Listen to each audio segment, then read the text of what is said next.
Okay सारे बच्चे सामने ध्यान देना। एप्लीकेशन ऑफ ट्रिग्नोमेट्री के लिए इससे 2-3 कंसेप्ट ध्यान में होने चाहिए जो अभी यहां पर तुरंत आपको याद हो जाने चाहिए। मैं बता रहा हूं, सुनो। सबसे पहली जो चीज आपको पता होनी चाहिए वो थीटा की value 0 degree, 30 degree, 45 degree, 60 degree और 90 डिग्री। बाकी सब तो नहीं, लेकिन ये तीनों पे वैल्यू जरूर याद होनी चाहिए। किसकी किसकी value? Sine theta, cos theta और सबसे इंपॉर्टेंट है टैन थीटा। टैन थीटा सबसे इंपॉर्टेंट है, ज्यादातर इसका यूज होता है। क्लियर ये चीज? तो टैन का मैं सबसे पहले बता देता हूं। टैन 30 की वैल्यू कितनी होती है? 1/√3। टैन 45 की वैल्यू कितनी होती है?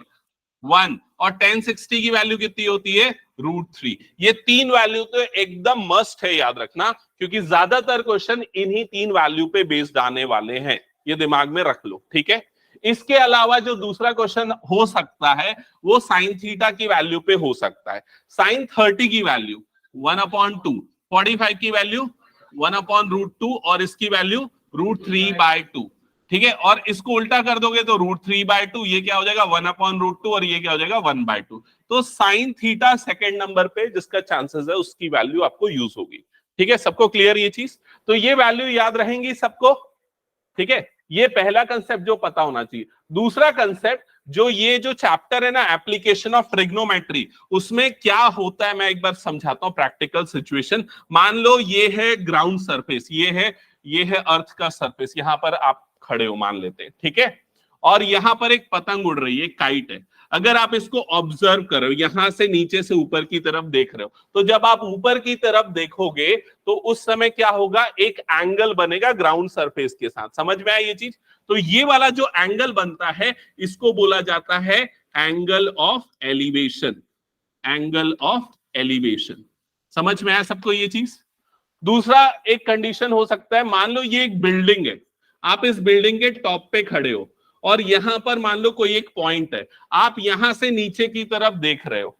तो नीचे की तरफ जब आप देखोगे तो फिर से एक एंगल बनेगा हॉरिजॉन्टल एक्सिस के साथ। ये वाला जो एंगल बन रहा है, इस एंगल को बोला जाता है angle of depression. Angle of depression, हाँ वो डिप्रेशन जो नहीं होता, डिप्रेशन डाउनफॉल होता है, तो वही समझ लो। समझ गए ना ये चीज? तो दो चीजें, एक एंगल ऑफ एलिवेशन कब बनता है? जब आप नीचे से ऊपर की तरफ देखते हो, और एंगल ऑफ डिप्रेशन कब बनता है? जब आप ऊपर से नीचे की तरफ देख रहे हो। क्लियर ये चीज? तो ये टर्मिनोलॉजी पता होनी चाहिए आपको। हाँ हाँ, ऑब्वियसली ये दोनों इक्वल होंगे। क्यों इक्वल होंगे ये वाले दोनों एंगल्स?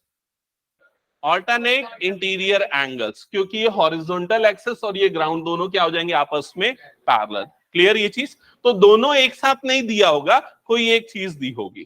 ठीक है, कई बार ऐसा भी हो सकता है, कुछ ऐसे भी क्वेश्चन होंगे, मान लो ये दे देगा कि एक बिल्डिंग है, आप बिल्डिंग के टॉप पे खड़े हो, ठीक है, सामने में एक बहुत बड़ा सा टावर है, आप यहां से टावर के टॉप को देख रहे हो और टावर के फुट को देख रहे हो। ठीक है, तो दोनों तरह का एंगल बनेगा। जब आप टावर के टॉप को देखोगे तो कौन सा बनेगा? Angle of elevation. जब टावर के फुट को देखोगे तो क्या बनेगा? Angle of depression. समझ में आया? तो ये सारे जो फिगर बनेंगे, ये सिचुएशन या क्वेश्चन के ऊपर गिवन होगा, उसके हिसाब से आपको ये पूरे फिगर बनाने पड़ेंगे। क्लियर ये चीज?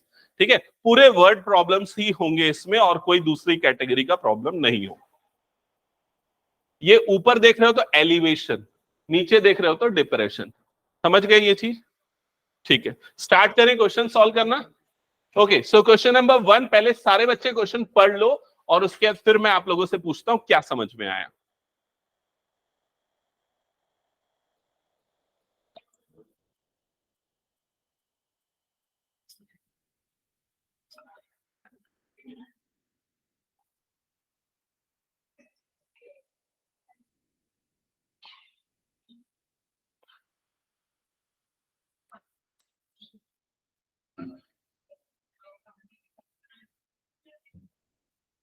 पढ़ लिया सबने? ओके, तो क्या लिखा हुआ है? एक सर्कस आर्टिस्ट है और वो क्लाइंब कर रहा है 20 मीटर लॉन्ग रोप पे। तो 20 मीटर लंबी एक रस्सी है और सर्कस आर्टिस्ट उस पे क्लाइंब कर रहा है। यहां पर आपको फिगर गिवन है, तो ऑब्वियसली ये 20 मीटर है, मतलब ये क्या हो गया? रोप हो गया। समझ में आया ये चीज? अब क्या लिखा हुआ है? which is tightly stretched and tied from the top of the vertical pole to the ground. तो ये जो रोप है ये एक पोल के टॉप से ग्राउंड के एक पॉइंट पे टाइटली स्ट्रेच्ड है और कनेक्टेड है, इस तरह से गिवन है। ठीक है, क्या बोल रहा है, find the height of the pole. तो आपको किसकी हाइट निकालनी है, पोल की हाइट, मतलब यहां पर क्या हो गया, AB। AB is equal to क्या हो गया, क्वेश्चन मार्क। ठीक है, अब क्या बोल रहे हैं और आगे, if the angle made by the rope with the ground level is 30 degree. तो ये जो रोप है ये ग्राउंड के साथ 30 डिग्री बना रही है। तो इस क्वेश्चन में आपको दो चीजें गिवन है। क्या गिवन है, एक तो हाइपोटेनियस गिवन है और दूसरा क्या गिवन है, एंगल गिवन है, थीटा गिवन है।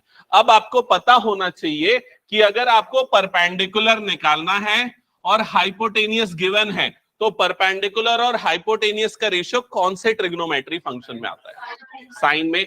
तो sine theta is equal to क्या होता है, P अपॉन H। तो यहां पर साइन थीटा की जगह पे क्या आ जाएगा, 30 डिग्री। P परपेंडिकुलर की जगह पे क्या आएगा, AB, और H हाइपोटेनियस कितना गिवन है, 20। समझ में आया। अब साइन 30 की वैल्यू याद करो और बताओ, 1/2। तो यहां पर आ जाएगा 1/2 is equal to AB upon 20, और इस 20 को इधर क्रॉस मल्टीप्लाई कर दो तो 20/2 इज इक्वल टू क्या हो जाएगा, AB। ये 2 1 2 10 सा, तो AB की वैल्यू कितनी आ जाएगी यहां पर, 10 मीटर। दैट्स इट, ये हो गया हाइट ऑफ द पोल। फटाफट सॉल्व करो जिनका हो गया। नेक्स्ट क्वेश्चन देखो। ऑनलाइन में सबको समझ में आया क्या, बताओ एक बार। Ayush, yes sir, okay, yes sir.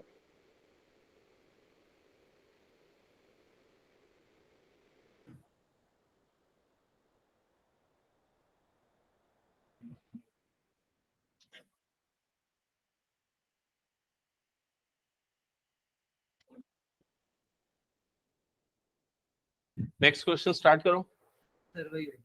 हाँ, नेक्स्ट क्वेश्चन क्या, कभी तो निकालते ही नहीं बुक, कैसे पड़ जाती बैग में रखे रखे। मेरे को लगता है घर में कहीं गुम हो गई हुई, चूहे हुए खा गए होंगे तो फट गई होगी। अच्छा, हटा दो उसको। मैं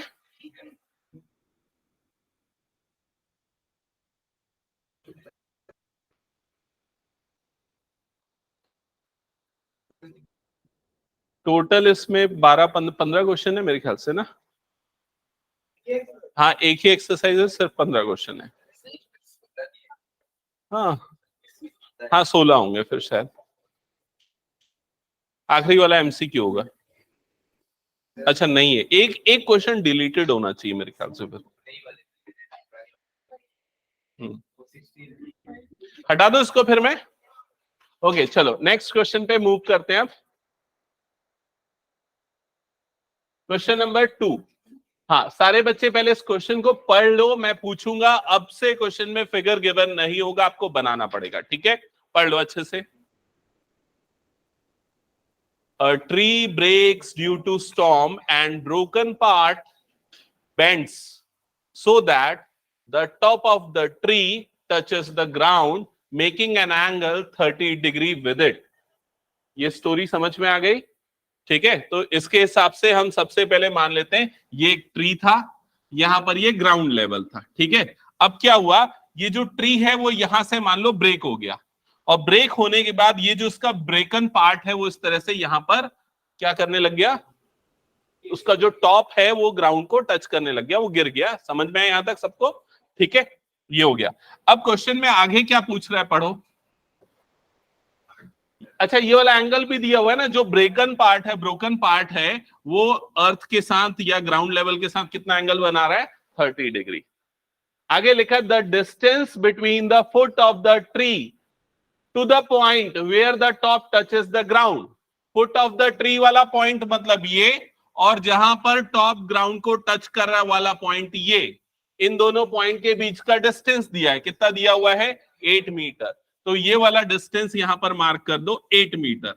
समझ में आया सबको यहां तक। अब आगे क्या पूछा है क्वेश्चन में, लास्ट लाइन में बताओ। Find the height of the tree, आपको ट्री की हाइट निकालनी है। ठीक है, तो देखो यहां पर आपको गिवन है बेस, आपको नहीं पता है, क्या नहीं पता है, हाइपोटेनियस और परपेंडिकुलर। क्योंकि अगर ट्री की हाइट निकालनी है तो वो दोनों को ऐड करने से निकलेगी। समझ में आ रहा है ये चीज? क्योंकि परपेंडिकुलर और हाइपोटेनियस दोनों मिला के वो ट्री की एक्चुअल हाइट बनेगी। ठीक है, ओके। तो क्या करेंगे, सबसे पहले परपेंडिकुलर निकालते हैं। परपेंडिकुलर निकालना है और बेस गिवन है, तो परपेंडिकुलर और बेस का रिलेशन कौन से मिलता है? tan। तो यहां पर क्या लगाओगे, सबसे पहले tan theta. tan theta is equal to होता है P upon B, perpendicular upon base. तो यहां पर tan थीटा की जगह पे कितना आ जाएगा 30, और परपेंडिकुलर के प्लेस पे P लिख देते हैं, और बेस के प्लेस पे कितना हो जाएगा 8। ठीक है, अब tan 30 की वैल्यू कितनी होती है? 1/√3 is equal to P upon 8, और इस 8 को इधर क्रॉस मल्टीप्लाई कर दो तो P की वैल्यू आ जाएगी 8/√3। ये आ गया परपेंडिकुलर। ठीक है, अब इसको रैशनलाइज कर लोगे तो अच्छा रहेगा। ठीक है, तो रैशनलाइज करने के लिए हम क्या करेंगे, √3 से ऊपर और नीचे दोनों तरफ मल्टीप्लाई कर देंगे।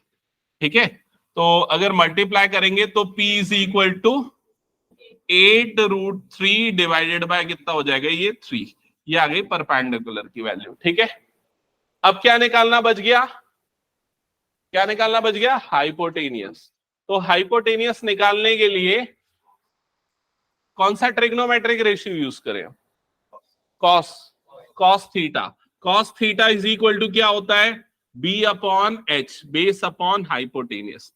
तो यहां पर क्या आ जाएगा, cos 30 is equal to base कितना हो गया 8, और हाइपोटेनियस की जगह पे h ही रहने दो। cos 30 की वैल्यू कितनी होती है, √3/2 is equal to 8/h। Cross multiply कर दो, ये इधर जाएगा, ये वाला टर्म इधर जाएगा, तो √3h इज इक्वल टू 8 2 जा कितना हो जाएगा 16। तो h की वैल्यू हो जाएगी 16/√3। इसको भी रैशनलाइज कर दो, तो √3 से ऊपर और नीचे दोनों तरफ मल्टीप्लाई करोगे तो h हाइपोटेनियस कितना आ जाएगा 16√3 डिवाइडेड बाय 3। ये आ गया हाइपोटेनियस। बिल्कुल लगा सकते हैं। ठीक है, लेकिन मेरे ख्याल से पाइथागोरस से ज्यादा आसान ये होगा। यहां तक हो गया सभी का? अब इसके बाद हम फाइनली क्या करेंगे, दोनों को ऐड कर देंगे, क्योंकि हमको हाइट ऑफ द ट्री निकालना है।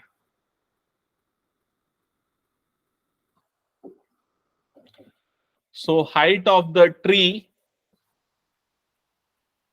will be 8√3/3 plus 16√3/3। तो दोनों में डिनोमिनेटर 3 कॉमन है, तो 8√3 प्लस 16√3 कितना हो जाएगा एडिशन, 24√3/3। ऐसा ही होगा, 3 से कट जाएगा, 3 1 जा 3 8 जा। सो आंसर कितना आ जाएगा 8√3 मीटर्स। चेक करना आंसर यही छोड़ा या √3 की वैल्यू पुट किया।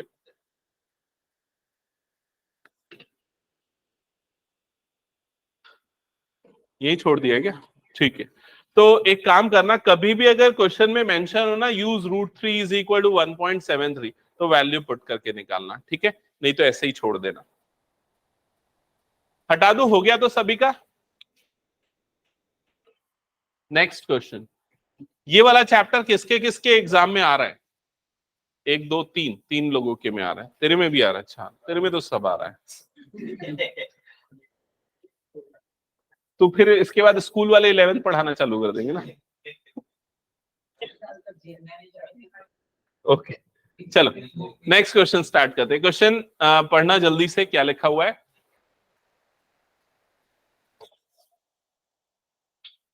A contractor plans to install 2 slides for children to play in a park. ठीक है, for the children below 5 years, she prefers to have a slide whose top is at a height of 1.5 meter and is inclined at an angle of 30 degree to the ground. तो अभी हम सिर्फ इतने data को पढ़ते और इससे हम फिगर बनाते। जो पहली वाली जो स्लाइड बन रही है उसका डिस्क्रिप्शन यहां पर गिवन है, चलो बनाओ वो स्लाइड।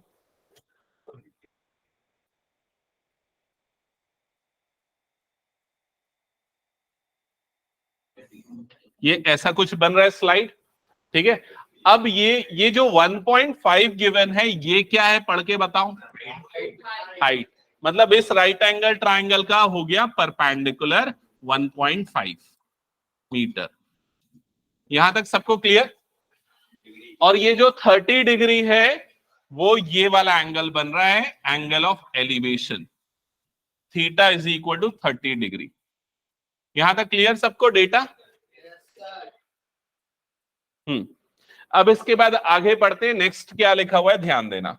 इसके बाद लिखा है where as for elder children she wants to have a steep slide of height 3 metre inclined at an angle of 60 degree to the ground. तो एक और स्लाइड बन रही है, उस स्लाइड की हाइट ज्यादा है और वो ज्यादा स्टीपर है। स्टीपर है मतलब, ठीक है। तो यहां पर ये वाला एंगल जो बन रहा है ये कितना बन रहा है? 60 डिग्री। और ये जो हाइट है गिवन है ये कितनी है? 3 मीटर। क्या ये सबको समझ में आ गया यहां तक? अब क्या बोल रहा है? What should be the length of the slide in each case. तो आपको क्या फाइंड आउट करना है बताओ? हाइपोटेनियस। तो दोनों केसेस में आपको हाइपोटेनियस h निकालना है।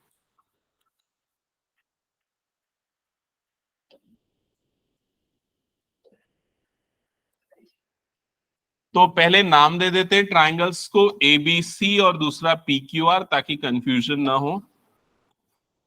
और उसके बाद इस तरह से लिख लेते हैं। सबसे पहले इन ट्राइंगल ABC, इन ट्राइंगल ABC कौन सा ट्रिग्नोमेट्रिक रेशियो यूज करेंगे? Sine theta. तो सबसे पहले लिख देते हैं sine theta is equal to P upon H।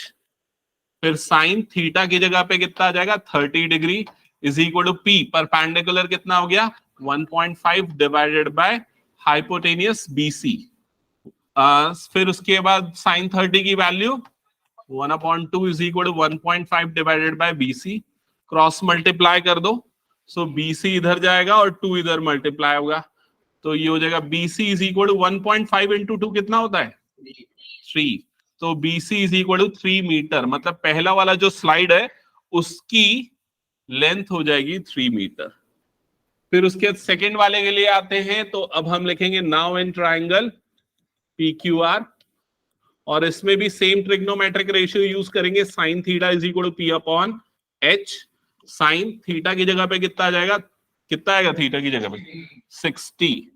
और यहां पर परपेंडिकुलर कितना गिवन है? 3। हाइपोटेनियस को क्या लेंगे यहां पर? PR। यहां तक क्लियर सबको? और अब वैल्यू पुट कर दो, तो साइन 30 की वैल्यू कितनी होती है? √3/2 is equal to 3 upon PR। Cross multiply कर दो, √3PR इज इक्वल टू 2 3 6। तो PR इज इक्वल टू हो जाएगा 6, ये 3 होगा ना, सॉरी, 6 अपॉन √3। क्या यहां तक सबका हो गया? इसके बाद रैशनलाइज कर दो डिनोमिनेटर को, तो इंटू √3 डिवाइडेड बाय √3। हाँ, तो ये आ जाएगा 6√3/3। 3 से कट जाएगा, 3 1 सा 3 2 सा। सो PR की लेंथ आ जाएगी 2√3 मीटर्स। क्या ये सबको समझ में आ गया? एक बार बता दो। इस संडे को ना अपन टेस्ट रखेंगे, संडे को ना 2 चैप्टर का टेस्ट रखेंगे। एक तो ये वाला एप्लीकेशन ऑफ ट्रिग्नोमेट्री, और दूसरा area related to circle. Choice रहेगा दोनों में, जिसको जो पेपर सेलेक्ट करना है, जिसके एग्जाम में जो आ रहा है, ठीक है। दोनों नहीं आ रहा है? हाँ, तो तीसरा भी चॉइस ट्राइंगल कर देंगे, ठीक है।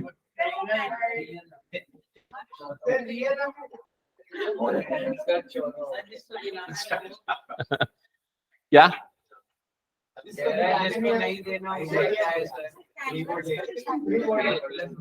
हो गया? ये हटा दूं क्या मैं? क्या पूछ रहा है? पूछ। तो नहीं आएगा, क्या करूंगा मैं? घर जाके थोड़ी लूंगा पेपर, अपसाइड लिख दूंगा, बस हो गया, और क्या।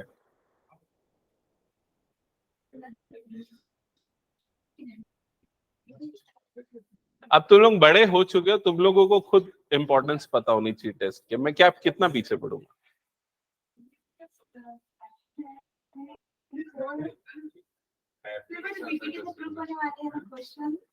हाँ, कौन सा क्वेश्चन? मैंने पिछले क्लास में तुम लोगों को ट्रायंगल्स का रिवीजन कराया था ना तुम्हारी बैच में, तो वो जैसे क्वेश्चन मैंने कराए थे ना वो सारे क्वेश्चन इंपॉर्टेंट। 4 और 5, हाँ ये तो मैं करवाया हूं ना, क्वेश्चन नंबर 4 को पिछली क्लास में ही करवाया हूं, और वो प्रीवियस ईयर में आया हुआ क्वेश्चन है, वो इंपॉर्टेंट है ऑब्वियसली। हटा दो इसको मैं। ओके चलो नेक्स्ट क्वेश्चन पे ध्यान देते हैं, क्वेश्चन नंबर 4।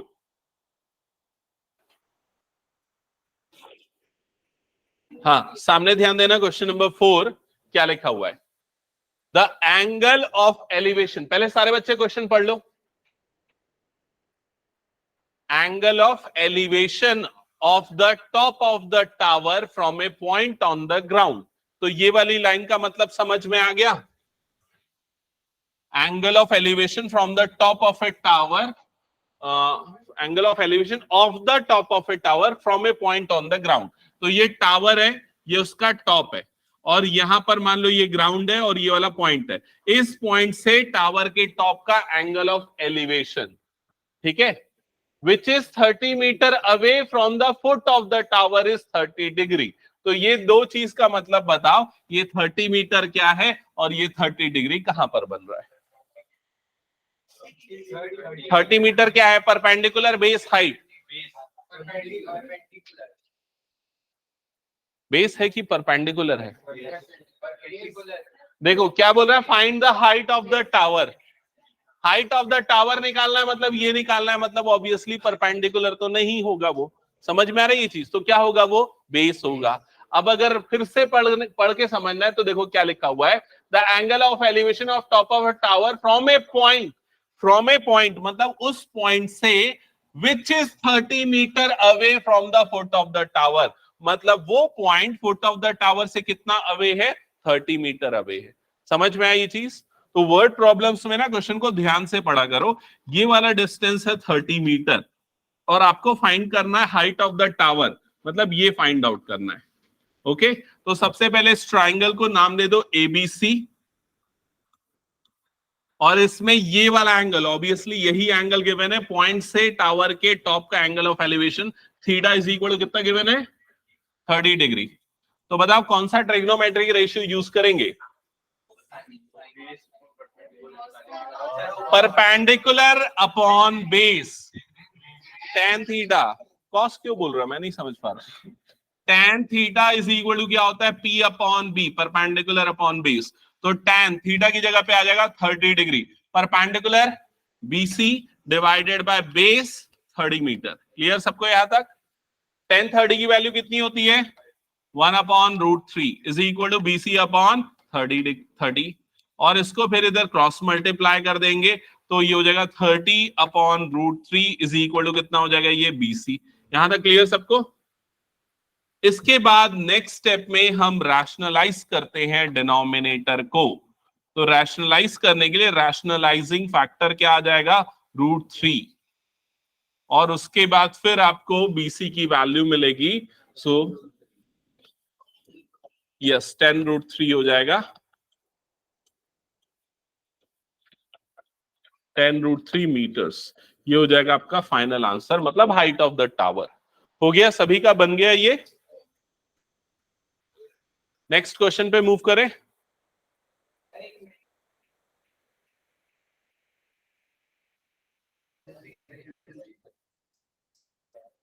हो गया ना सभी का? चलो नेक्स्ट क्वेश्चन पढ़ लो जल्दी से।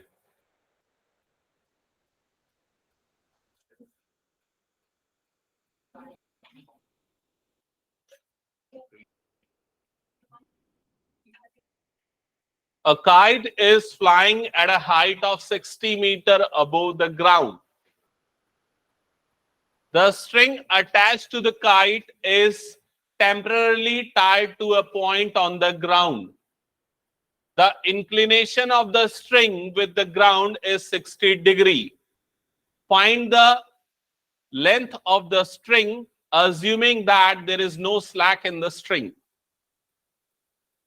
स्लैक मतलब वो जो ऐसा होता है ना, जैसे अपन पतंग उड़ाते हैं कभी, तो स्ट्रिंग से जो अटैच होता है, तो कई बार स्ट्रिंग ऐसे हो जाती है, ऐसे, तो इसको बोलते हैं slack. So consider there is a no slack. तो मान लो अगर ये काइट है और यहाँ पर ये स्ट्रिंग है, तो एकदम स्ट्रेच्ड है, यहाँ पर कोई स्लैक नहीं है। किसका फोन है? बंद करो। क्लियर हुआ सबको यहां तक? हाँ ठीक है, वेट कर लेते हैं, फोन बंद कर लो। ठीक है, हो गया। हाँ, अब सबने ध्यान देना, ये काइट है और ये काइट किस हाइट पे फ्लाई कर रहा है? किस हाइट पे फ्लाई कर रहा है, देख के बताओ। 60 मीटर। अब एक डाउट होगा, ये 60 मीटर मतलब ये वाली हाइट है या ये वाली हाइट है? किसको लेके? Perpendicular height. मतलब ये वाली हाइट कितनी हो गई? 60 मीटर। ठीक है, और यहां पर और क्या दिया हुआ है? ये जो स्ट्रिंग है, जिसको हमने यहां पर ग्राउंड में एक पॉइंट से टाई किया हुआ है, अटैच किया हुआ, फिक्स किया है, तो ये किस एंगल पे है या क्या एंगल बना रहा है? 60 डिग्री। तो ऑब्वियसली ये वाला एंगल कितना हो गया? 60 डिग्री। यहां तक सबको क्लियर? क्या फाइंड आउट करना है, पढ़ो एक बार। Length of the string. तो मान लेते हैं अगर ये ट्राइंगल ABC है, तो क्या फाइंड आउट करना है? Hypotenuse, that is BC। H is equal to question mark. So कौन सा ट्रिग्नोमेट्रिक रेशियो यूज करेंगे? साइन। तो यहां पर सबसे पहले लिख देंगे sine theta is equal to P upon H। Sine theta, तो थीटा की जगह पे कितना आ जाएगा? 60 डिग्री। P परपेंडिकुलर कितना हो जाएगा? 60 अपॉन हाइपोटेनियस क्या हो जाएगा? BC। यहां तक क्लियर सबको? अब साइन 60 की वैल्यू कितनी होती है? √3/2। तो ये कितना हो जाएगा? √3/2 is equal to 60 divided by क्या हो जाएगा? ये BC। यहां तक क्लियर सबको? अब क्रॉस मल्टीप्लाई कर दो, ये इधर जाएगा, ये इधर जाएगा, तो ये कितना हो जाएगा? √3BC is equal to 60/2। ऐसा हो जाएगा। 2 से ये कटेगा, यहां पर क्या आ जाएगा? 30। तो कितना हो जाएगा? √3BC इज इक्वल टू कितना हो जाएगा? ये 30। तो BC इज इक्वल टू कितना आ जाएगा? 30/√3। फिर से रैशनलाइज कर दो, ऐसे ही आया था थोड़ी देर पहले भी। तो कितना आ जाएगा आंसर? 10√3 मीटर्स। एक बार चेक करना तो दोनों का सेम आया क्या आंसर? पिछले बार भी सेम आया था। सेम है? अच्छा, तुम लोगों के स्कूल में ना सेम आया दोनों का आंसर? चेक कर लो पहले। फिफ्थ का 40√3। क्या गलती है?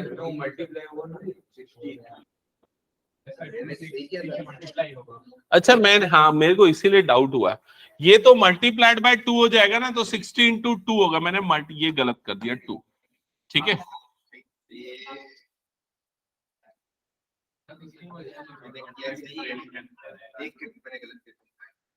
अरे तो फिर बताया क्यों नहीं? गलती मेरे से भी तो, मतलब मैं जो भी लिखूंगा वो सही लिखूंगा, ऐसा तो है नहीं ना, मेरे से भी गलती हो सकती है, तो बता दिया करो ना। हाँ, तो कितना हो जाएगा? ये 120। ठीक है, तो उसके बाद फिर ये आ गया 120, और इधर पे 120 डिवाइडेड बाय कितना हो जाएगा? √3। फिर उसके बाद इंटू √3 डिवाइडेड बाय √3 कर लोगे, तो डिनोमिनेटर में 3 और इधर पे 120 √3। 3 1 जा 3 4 जा, तो आंसर कितना आ जाएगा? 40√3 मीटर्स। ठीक है, तो एक बार देख लिया करो, अगर कुछ डाउट होता है तो पूछो ये सब चीजें। हो गया सभी का ये? पिछले साल तुम लोगों के स्कूल में हाफ ईयरली हुआ था ना, तो लास्ट क्वेश्चन पूछा गया था इस चैप्टर से। हाँ हाँ, एकदम लास्ट वाला क्वेश्चन। हाँ, उसमें कुछ तो भी हाइट ऑफ द टावर वाला कुछ क्वेश्चन है ना। हाँ, कॉम्प्लीमेंट्री वर्ड यूज हुआ है ना उसमें। तुम लोगों का याद नहीं आ रहा है, मेरे को देखना पड़ेगा, व्हाट्सएप में होगा मेरे पास क्वेश्चन पेपर। हाँ, वही वाला क्वेश्चन आया था पिछले साल। ये हटा दो, हो गया तो सभी का? ओके, नेक्स्ट क्वेश्चन ध्यान देना। Question number 6। सारे बच्चे सामने ध्यान दो, इधर पे क्या लिखा हुआ है क्वेश्चन नंबर 6? एक बार पढ़ना। अभिमन्यु पढ़ेगा, पढ़।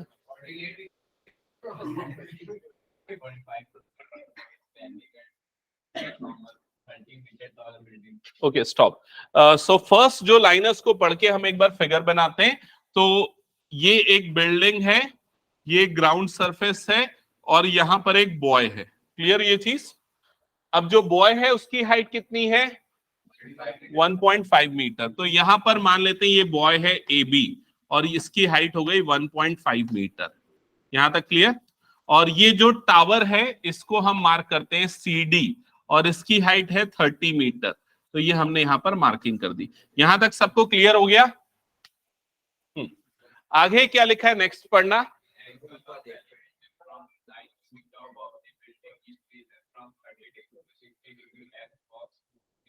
ओके अब क्या हो रहा है देखो, यहां पर सिचुएशन समझना। मान लो वो यहां पर खड़ा था, अभी टावर के टॉप को देख रहा था, तो इनिशियली जो एंगल ऑफ एलिवेशन बन रहा था वो कितना बन रहा था? 60 डिग्री। लेकिन जैसे जैसे वो टावर के पास जाएगा तो क्या होगा? एंगल ऑफ एलिवेशन बढ़ता जाएगा। समझ में आ रहा है ये चीज? तो अगर अभी वो यहां से टावर के टॉप को देख रहा है, तो वो जो एंगल ऑफ एलिवेशन बन रहा है, वो एंगल ऑफ एलिवेशन कितना बन रहा है?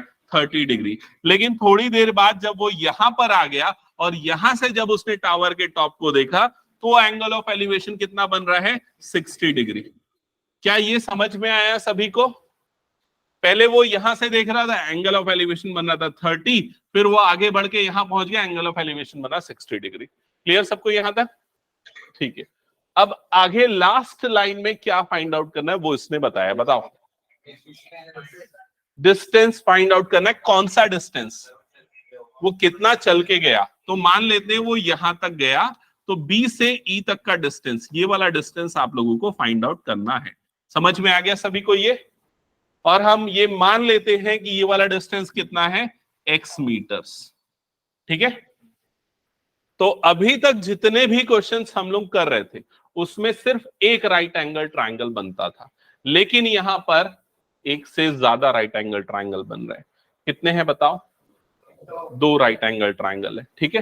अब वो 2 राइट एंगल ट्रायंगल कौन से हैं, उसके लिए हमको यहां पर कुछ और पॉइंट्स मार्क करने पड़ेंगे। जैसे इसको मैं F ले लेता हूं और ये वाले पॉइंट को G ले लेता हूं।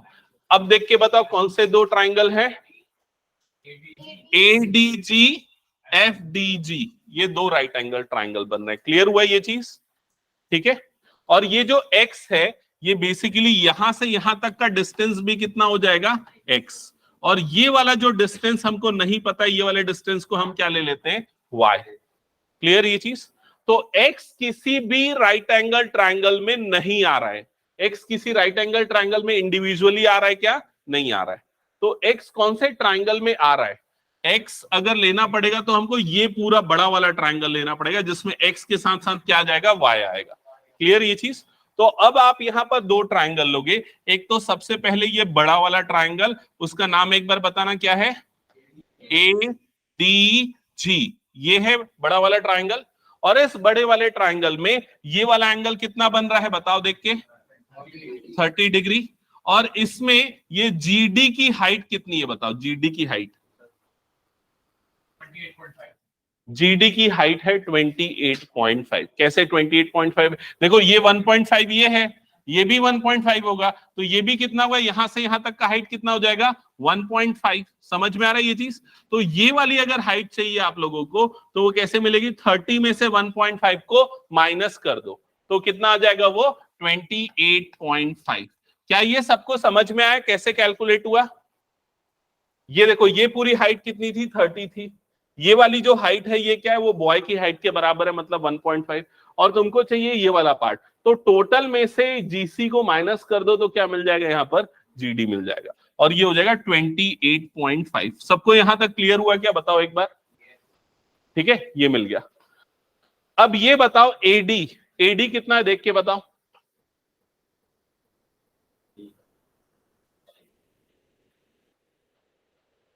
AD नहीं दिख रहा है क्या? बड़े वाले फिगर में देखो, A और अच्छा D नहीं लिखना चाहिए, AG होगा ना। ये मैंने मार्किंग गलत कर दी ना, सॉरी सॉरी, इसको करेक्ट कर लेना। यहां पर इनफैक्ट G है और यहां पर क्या है? D है। हाँ हाँ, तो बताओ AG कितना है बताओ? x plus y. AG की लेंथ कितनी हो जाएगी? x plus y. यहां तक सबको क्लियर हो गया? हाँ। तो ये अभी हमने कौन सा ट्रायंगल लिया था? ये बड़ा वाला ट्रायंगल। नेक्स्ट कौन सा ट्राइंगल लेंगे, दूसरा राइट एंगल ट्राइंगल, और कौन सा है बताओ देख के, DFG। अब ये वाले ट्राइंगल को भी मैं अलग से बना दे रहा हूं, ये वाला ट्राइंगल हो गया DFG, ये वाले ट्राइंगल में। अब इस वाले ट्राइंगल में ये एंगल कितना बन रहा है, 60 डिग्री। DG की लेंथ कितनी है देख के बताओ,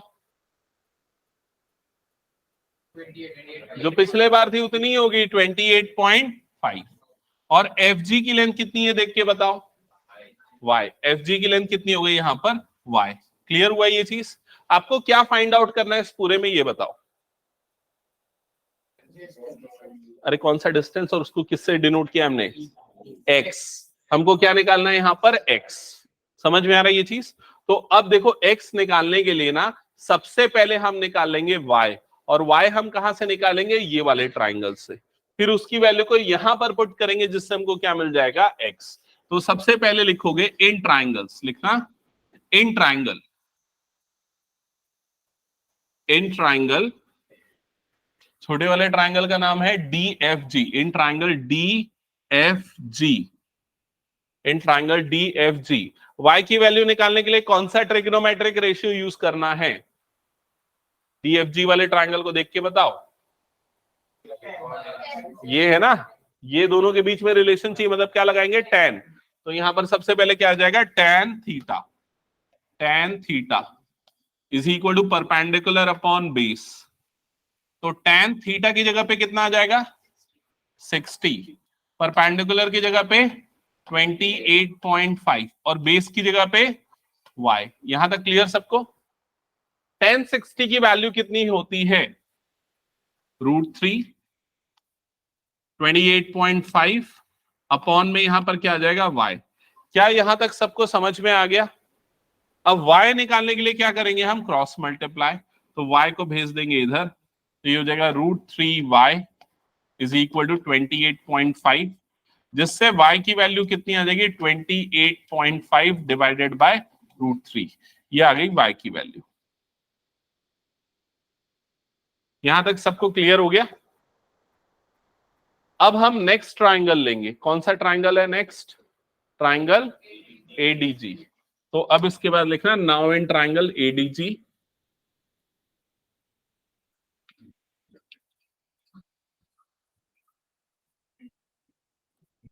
ADG में कौन सा ट्रिग्नोमेट्रिक रेशियो लेंगे देख के बताओ, tan। फिर से वही ट्रिग्नोमेट्रिक रेशियो लेंगे, tan थीटा। हाँ बोलो। अभी नहीं करते, क्योंकि हो सकता है जरूरत ही ना पड़े उसको रैशनलाइज करने की, इसलिए। ठीक है, tan theta is equal to, Arjun बात नहीं कर, क्या होता है बता, tan थीटा कौन सा साइड्स का रेशियो होता है, हाँ, P/B, perpendicular upon base. Theta की जगह पे क्या आएगा, क्या आएगा थीटा की जगह पे, जल्दी बता।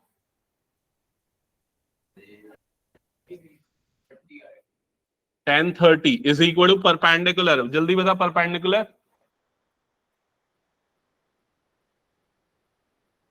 कितना टाइम जो लग रहा है, divided by base, x plus y. यहां तक क्लियर सबको? ठीक है, अब tan 30 की वैल्यू कितनी होती है बता, 1/√3। तो यहां पर आ जाएगा 1/√3 is equal to 28.5 divided by x plus y. यहां तक क्लियर सबको? इसके बाद क्या करेंगे, इसको क्रॉस मल्टीप्लाई, ये वाली टर्म इधर मल्टीप्लाई होगी, ये वाली टर्म इधर मल्टीप्लाई होगी। तो लेफ्ट साइड में क्या हो जाएगा, x प्लस वाई, और राइट साइड में क्या हो जाएगा, 28.5 इंटू √3। क्या यहां तक सबको क्लियर हो गया? ठीक है, अब इसके बाद हम y की वैल्यू जो हमने निकाली है उसको उठा के यहां पर रख दो y की जगह पे। तो ये x प्लस वाई की जगह पे आ जाएगा 28.5 divided by √3 is equal to 28.5। अच्छा एक काम करेगा, रैशनलाइज करके ही रख देते हैं, कैलकुलेशन ज्यादा इजी हो जाएगा। तो इस लाइन को मैं हटा रहा हूं, हम पहले रैशनलाइज कर लेते हैं y की वैल्यू को, फिर पुट कर देते हैं।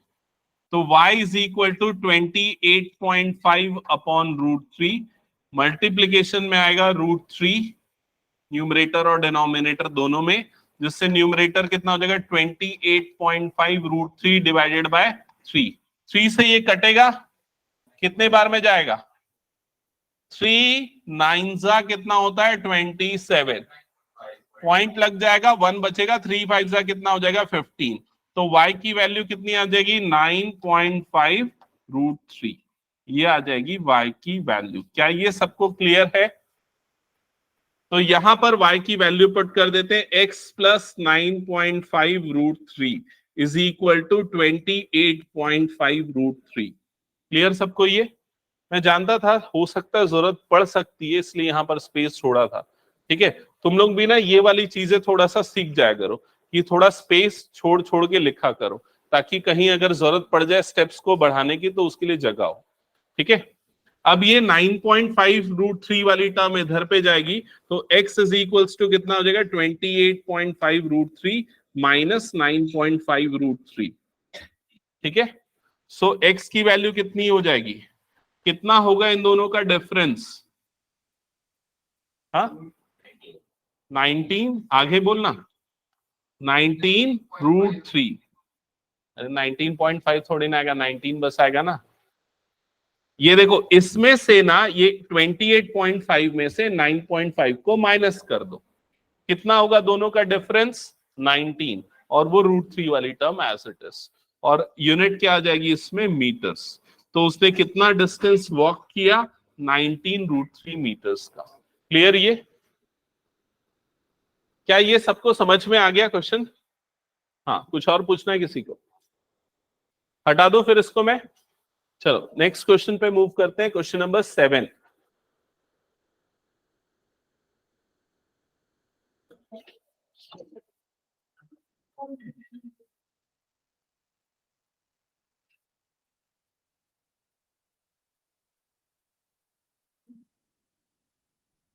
क्वेश्चन पढ़ लेना और मैं पूछूंगा जिसको वो एक्सप्लेन करेगा। ठीक है पूजा? ठीक है,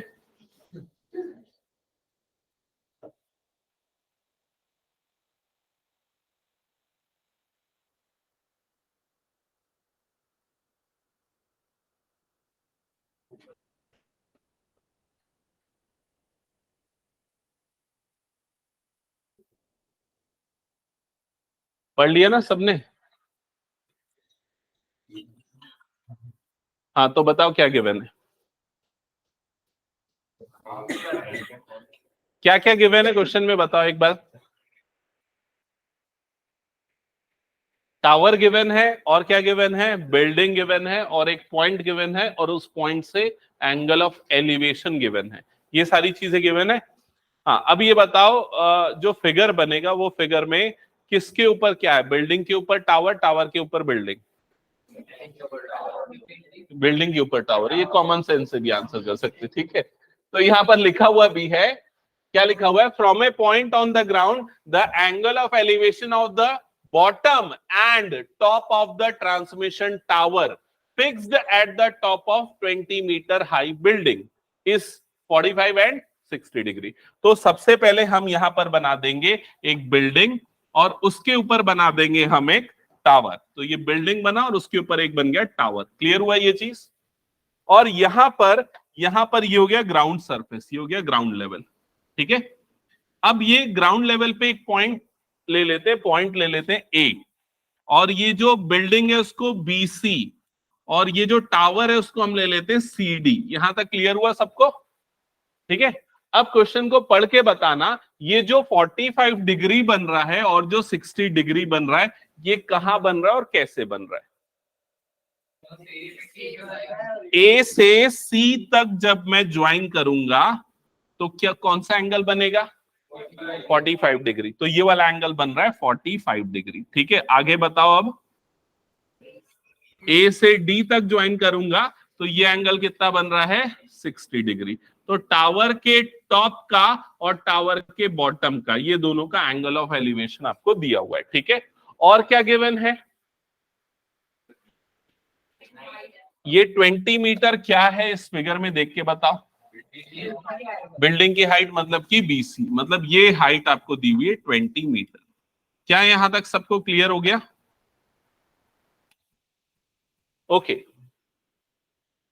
इसके बाद हमको क्या फाइंड आउट करना है एट द एंड, वो बताओ।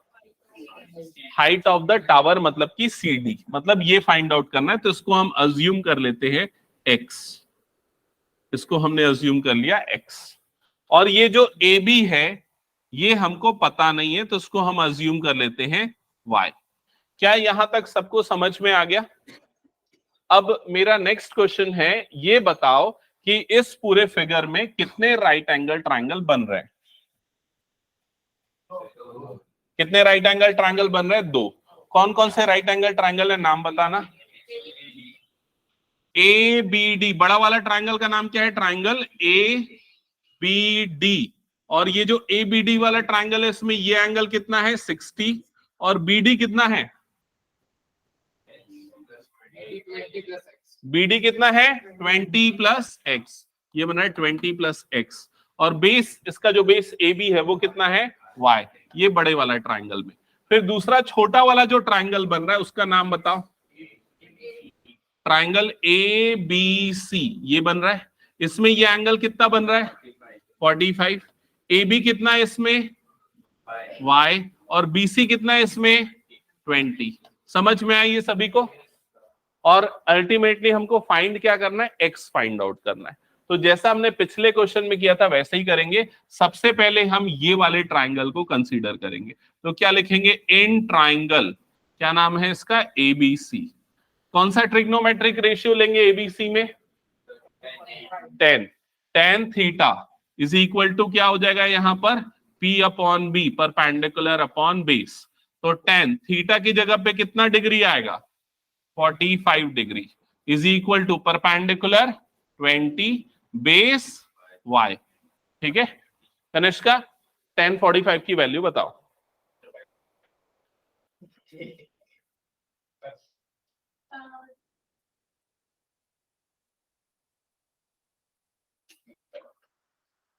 मेरे को भी सुनाई दे जा रहा है, उसको सही सुनाई दे रही, क्योंकि भरोसा नहीं, गलत बता रही होगी तो इसलिए। ठीक है, tan 45 की वैल्यू कितनी हो जाती है? 1। ठीक है, तो इसको इधर क्रॉस मल्टीप्लाई कर दो तो y की वैल्यू कितनी आ जाएगी यहाँ पर? 20 मीटर्स। तो ये y की वैल्यू मिल गई। क्या ये सबको समझ में आ गया? Okay, next question, next part पे आते हैं। अब हम कौन सा ट्रायंगल लेंगे? ABD। तो अब हम लिखेंगे now in triangle ABD, now in triangle ABD। अब ABD में फिर कौन सा ट्रिग्नोमेट्रिक रेशियो लगाएंगे? tan। तो क्या लिखेंगे यहां पर? tan theta is equal to perpendicular upon base. तो tan थीटा की जगह पे कितना आएगा? 60 डिग्री।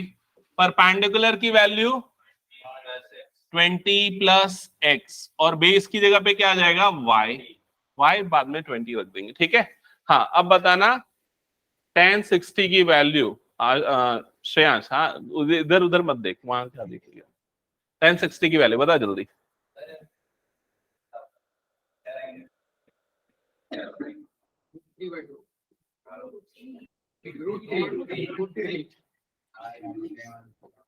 क्या है श्रेयांश, कितना नंबर आता तेरे स्कूल के टेस्ट वेस्ट में? कितना नंबर आता है स्कूल के टेस्ट वेस्ट में? ठीक है, यहां तक सबको क्लियर हो गया?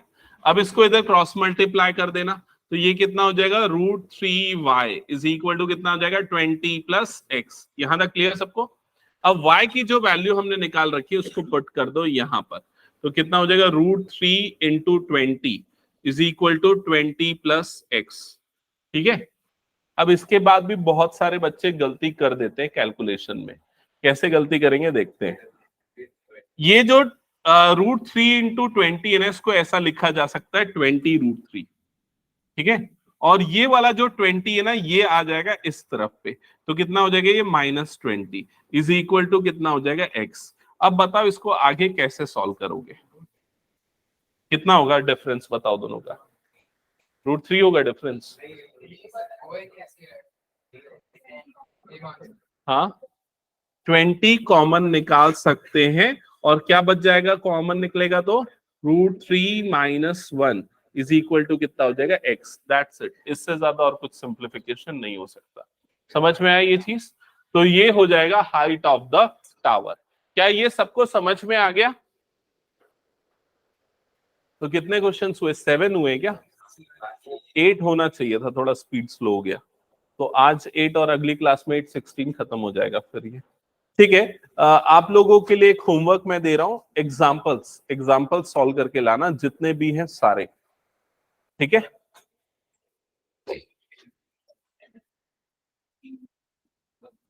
ओके। आयुष जग रहा है? ओके।